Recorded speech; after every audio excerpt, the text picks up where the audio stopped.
लगातार बदलते वक्त के कारण आज आम जनजीवन पूरी तरह से प्रभावित हो गया है, जिसका सबसे प्रमुख कारण मोबाइल है। ये मोबाइल आपके लिए सुविधाजनक तो है ही, कहीं न कहीं आपके लिए ये हानिकारक भी साबित होगा। एक्सपर्ट की माने तो ये कभी-कभी जानलेवा भी साबित होता है। बिल्कुल, आपने बहुत ही ये वर्तमान का एक बहुत बड़ा सवाल आपने जो है किया है, जो वर्तमान में देखा जा रहा है अमूमन लोगों में। बच्चे आजकल, छोटे बच्चे, बड़े बच्चे, कोई भी हो, आजकल देखा है कि मोबाइल के इतने आदी हो गए हैं, मोबाइल के इतने बहुत ज्यादा प्रयोग करने लगे हैं कि वो अपनी दिनचर्या में 24 घंटे जो है वो मोबाइल से ही लगे रहते हैं, मोबाइल को चलाते रहते हैं। मेरा उन सभी बच्चों को, उनके अभिभावकों को मेरा यही सुझाव है कि वो ठीक है, मोबाइल अपना यूज करें, मोबाइल चलाएं, मोबाइल का प्रयोग करें, लेकिन भोजन, कम से कम भोजन करते समय मोबाइल को अलग रख दें उठा करके। जो इस समय ट्रेंड चल रहा है, आजकल के बच्चे बड़े भी खाना खा रहे हैं, मोबाइल भी चला रहे हैं, देख रहे हैं मोबाइल, तो ये बहुत ही गलत है। इसमें क्या है कि इसमें जब हम भोजन करते हैं, हमारी परंपरा रही, कल्चर रही है, बहुत पुरानी कल्चर रही है, लोग भोजन करते थे अपना एकांत में करते थे और पीठ घुमा करके पीछे करते थे कि हाँ कोई देखे ना भोजन। इसके पीछे कारण यही था कि हमारा ध्यान केवल भोजन की तरफ रहे, एकाग्र रहे। भोजन करते समय हमारा कहीं ध्यान बंटना नहीं चाहिए, क्योंकि ध्यान बंटने से क्या होगा, जैसा कि मोबाइल देखने में हो रहा है,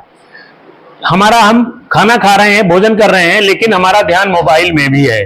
तो एक ध्यान मतलब खाने में है और ध्यान मोबाइल में भी है, डायवर्जन उधर भी है। ऐसे में क्या होगा कि भोजन करते समय जो हमारा भोजन, जो भोजन का ग्रास हमारे मुंह के अंदर जब जा रहा है और जाने के बाद हम उसको मैस्टिकेट कर रहे हैं और उसके बाद हमारा जो भोजन नली में जा रहा है, तो भोजन नली में जाने से पहले भोजन नली के ऊपर एक ग्लाटिस और इपिग्लाटिस दो ढक्कन होते हैं, एक भोजन नली का होता है, एक सांस नली का होता है। तो होता क्या है कि जब ये प्रॉपर कोऑर्डिनेशन इसका होता है, ये ब्रेन जो उनको